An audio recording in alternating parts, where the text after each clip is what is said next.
If you're one of the people who've doubtfully clicked on this video to object to the concept of it and confirm your own understanding that operator picks do in fact matter, thank you. I'll tell you what, I'm not even going to ask you to change your mind, I'm just hoping you'll listen along and maybe learn a thing or two in the process. Because the way I see it in the current day and age of Rainbow Six Siege, operator picks literally do not matter. At least not in the way you think it does, and even then it's very broad and very open for interpretation. The problem I have right now is that most people see the game as having a stagnant range of operators that are viable on a site-to-site basis, but that couldn't be further from the truth. Too often players are telling their teammates what operators to play, where to play, what to do, and running the same strategies over and over again, thinking it's the only way to do it, or the best way to do it. Of course, this varies from player to player and rank to rank, but from a broader perspective, it happens extremely often, which is a little bit sad. It's sad because Rainbow Six is in one of the most flowing states it's ever been in, and what I mean by that is that you can run multiple different strategies using tons of different operators in many different ways, which is something that we haven't been able to do to this degree in the 8 years the game's actually been out. It's kind of beautiful, so when I see people screaming down their teammates' necks that they need a Jaeger, it hurts me inside. The truth is the best way to do things changes on a round-to-round basis. It's no longer stagnant, and because of the plethora of operators, the current meta, the balancing, and the knowledge of each individual player, it's very difficult to determine who should be played and who shouldn't. But before we get into the rest of the video, I'd like to tell you about today's sponsor. Today's video is sponsored by War Thunder, which you can play now on PC, Xbox, or PlayStation. You can play as more than 2,000 tanks, planes, helicopters, and ships in dynamic player versus player combat. If you didn't know already, War Thunder is the most comprehensive vehicle combat game that's ever been made, and every vehicle is incredibly detailed right down to their individual components, giving you a highly immersive combat experience. There's even an in-depth customization system which allows you to apply hundreds of different camos to your vehicles and even place historical markings anywhere on your machine. On top of that, it has one of the most dynamic and detailed vehicle damage models, meaning the vehicles suffer actual damage to their different components and crew instead of just having general hit points. The overall feeling of this game is what I like about it. The hits are heavy and you can see and feel the depth of every explosion.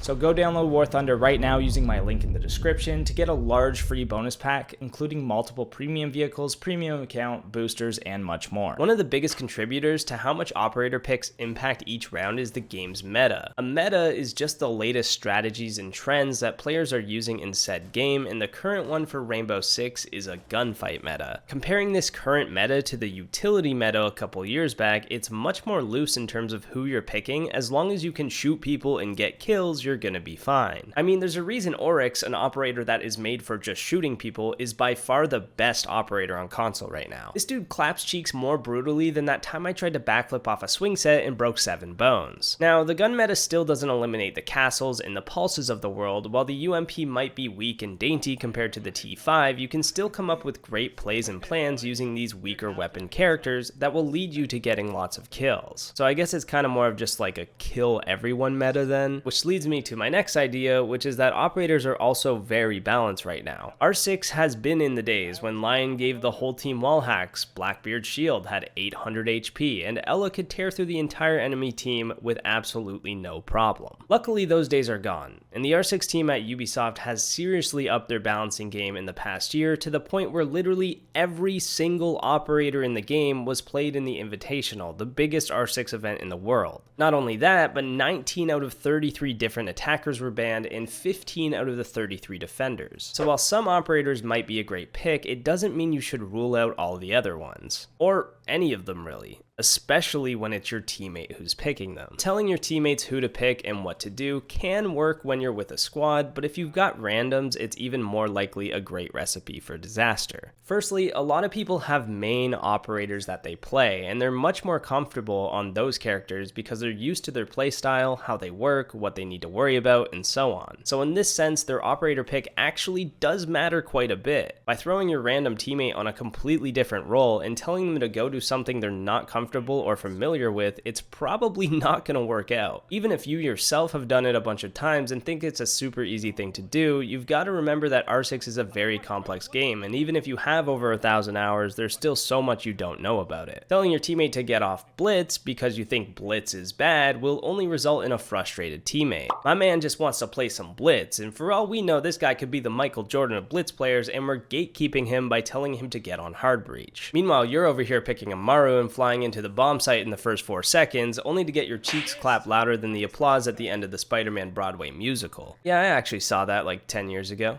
It was kind of sick. But anyway, if you've ever had someone tell you to go a certain operator when you don't want to, you'll know that frustration, so why do it to other people? That doesn't mean you can't suggest operators by saying, hey man, do you think you could grab a Thatcher for me? That's fine. It's the telling, and it's the needing that's the problem.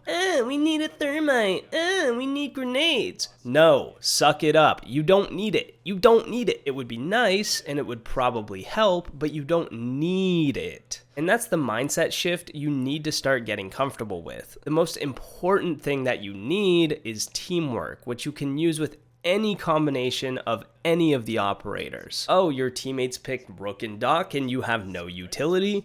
No problem, looks like the whole squad is spawn peeking today. I'm hopping on Oryx and we're either winning or losing the round in the first 30 seconds. No hard breacher? No problem, I'm just gonna follow my teammates around and get their trades if they die. That way we even out the kill count and we gain control of that area at the same time by killing the defender there. You see where I'm going with this? You can take a bad lineup and make it work with a little bit of creativity. Don't screw yourself over by shutting down your brain before the round even starts just because the operator lineup isn't what you were hoping it to be. Now, this isn't a flawless concept. If you have a 5-stack, picking the 5 strongest operators that will work coherently together is still going to be the most ideal and increase your opportunities and therefore your chances of winning, so in that sense, the picks still matter to a degree. Also, picking Blitz every round is probably not going to make you any better as a player. So what we've gone over so far is for more if you've got random teammates on your team or you're just trying to win and not looking to make your teammates better and so on. If you are trying to help your teammates get better, then experimenting, trying new things, and expanding your horizons is a necessary component of that. Now there is one catch regarding operator picks we have to talk about. In most circumstances, if you don't have a hard breacher, it's going to be more difficult. It's not impossible if you play it right, you just need to get into sight from the more accessible areas and use utility like grenades, flashbangs, ying, etc. But opening up the lines of sight and pressuring defenders from different areas does make a massive difference. It makes defenders uncomfortable, gives them less space to move around safely, and it adds another layer to your attack. So in terms of operator picks, the one condition of it actually mattering is you probably want at least one hard breacher. And 95% of the time, that'll just be Ace. He's got the AK-12, he's safe to breach with, and he claps cheeks louder than the celebration after the airplane lands.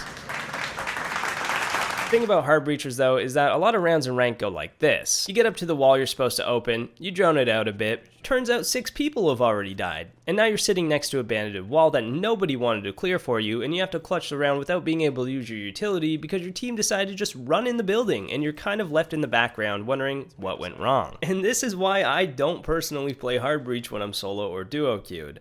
I find that the utility I bring is better if I'm bringing it for myself to gain kills and control. Unless my teammates come into the match with great comms and teamwork, I'm usually sticking to this plan. That doesn't mean I can't work off of my teammates, it just means the utility I'm bringing is actually providing more to the team by being more effective for what I need to accomplish. I can't use a thermite charge for anything else but opening walls, but give me a set of grenades and the world is my oyster. I think it's definitely more common for the lower ranks to get caught up in operator pick because of the lack of experience with a variety of operators. Plus, egos are just insanely high around that gold area, so everybody thinks they're right about everything. So if you're in that rank, it could be time to do a little self-reflection and really try to break down whether or not you might be part of the problem. And if you are, don't hate yourself over it. You are really down in the trenches where everybody is scrapping with their ego just to stay afloat, so it's not your fault. But the more responsibility you can throw on yourself, the easier it is to move past that. And as a reminder guys, don't forget to download War Thunder using my link in the description. It's free to play, and if you use my link, you'll get that additional large bonus pack, including the multiple premium vehicles, premium account, boosters, and more. So go click the link, sign up for free, and let me know what you think. And one final general tip to help you win more overall is just to minimize the complexity of your plans. Making solid game plans with 1 or 2 other teammates is more than enough to get some wild plays that can open up and win rounds. And that only requires 1 or 2 friends that are on board to play whoever you need to get the job done. But even in that circumstance, you could just pick random operators every round and find some way to mash them together to make some wild plays. And that's the beauty of Rainbow Six Siege.